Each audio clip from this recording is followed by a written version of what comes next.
शादी पर तो सभी खर्च करते हैं। एक रूसी जोड़े ने अपनी शादी पर अरबों डॉलर खर्च करके सबको हैरान कर दिया। भारत का अमीर तरीन अंबानी खानदान भी रूसी जोड़े की शादी का रिकॉर्ड नहीं तोड़ पाया। 2016 में होने वाली ये शादी रूसी अरबपति और सफमार ग्रुप के बानी मिखाइल गेट्रेफ के बेटे की थी। इस शादी में दुल्हन का गाउन पेरिस से मंगवाया गया था, जिसे मारूफ डिजाइनर एली साहब ने डिजाइन किया था। इस गाउन का वजन तकरीबन 11.5 किलोग्राम था।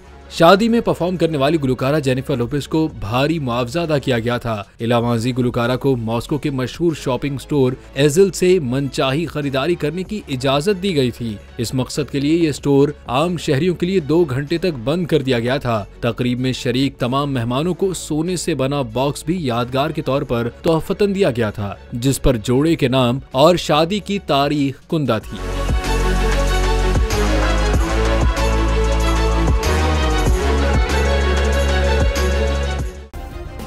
सब्सक्राइब करें और बेल दबाएं ताकि कोई खबर रह न जाए।